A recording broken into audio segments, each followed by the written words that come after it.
আরাফার দিন ছোট্ট একটি দোয়া পড়ে আল্লাহ পাকের কাছে যা চাবেন আল্লাহ পাক আপনাকে সেটাই দান করে দিবে। কারণ বছরের শ্রেষ্ঠ দিন হলো আরাফার দিন। এই আরাফার দিন ৩৬৫টা দিনের মধ্যে সবচেয়ে শ্রেষ্ঠ দিন।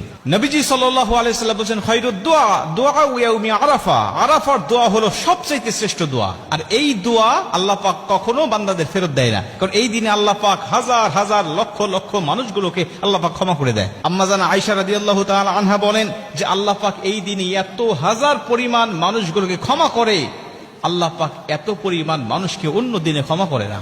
শয়তান চিৎকার করে সেদিন কাঁদতে থাকে, আল্লাহ পাক ফেরেশতাদেরকে ডাক দিয়ে বলতে থাকে, দেখো মানুষেরা আমার আরাফার ময়দানে উপস্থিত হয়ে যাদের মধ্যে ভাষার কোনো মিল নাই, দেশের কোনো মিল নাই, সবাই এক কাপড়ে আবৃত হয়ে লাব্বাইক আল্লাহুম্মা লাব্বাইক বলে বলে সবাই আমার প্রশংসা করছে, আমাকে ডাকছে।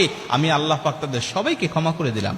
আর আরাফার ময়দানে উপস্থিত হওয়ার পরে কোনো হাজির কোনো গুনাহ থাকে না। কেউ যদি মনে করে আমার গুনাহ আছে, তখন থেকে তার নতুন করে গুনাহ শুরু হয়ে যায়। প্রিয় ভাইরা আমার, আপনি ওই দিনে আল্লাহ পাকের কাছে যদি ক্ষমা চাইতে পারেন, ওই দিনে রাসূল সাল্লাল্লাহু আলাইহি ওয়াসাল্লাম একটি দোয়া পাঠ করতেন। সমস্ত নবীরা ওই দিনে একটি দোয়া পাঠ করত। ওই দোয়াটা আমরাও পাঠ করব।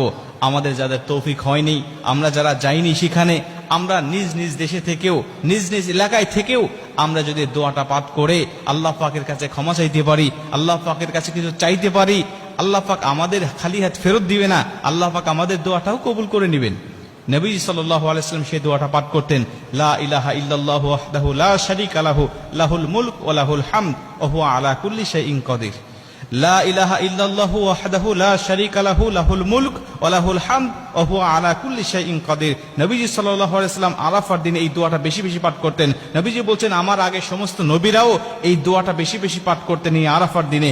অতএব আমরা যারা যাইনি আরাফার ময়দানে, আমরা নিজ নিজ দেশে থেকেও এই দোয়াটা আমরা পাঠ করতে পারি এবং আল্লাহ পাকের কাছে দোয়া করতে পারি। এই দোয়াটা পাঠ করে আমরা নিজ নিজ ভাষায় আমাদের যা চাওয়ার দরকার, আমাদের যা পাওয়ার দরকার, আল্লাহ পাকের কাছে সেগুলো আমরা চেয়ে নিতে পারি।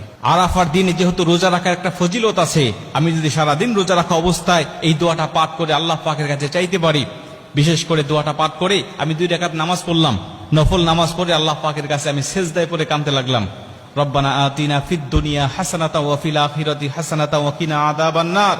আয়াতগুলো পাঠ করে নফল নামাজ, যেহেতু আপনি যে কোনো আয়াত তেলাওয়াত করতে পারেন, বাংলা ভাষায়ও আল্লাহ পাকের কাছে চাইতে পারেন, কোনো সমস্যা নেই।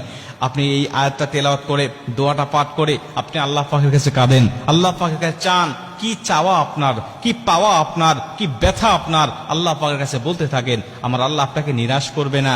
এই দিনের ফজিলতে আল্লাহ পাক অবশ্যই আপনার মনের সব চাওয়াকে পূর্ণ করে আপনার মনের দুঃখ ব্যথা বেদনাকে আল্লাহ পাক দূর করে দিবে।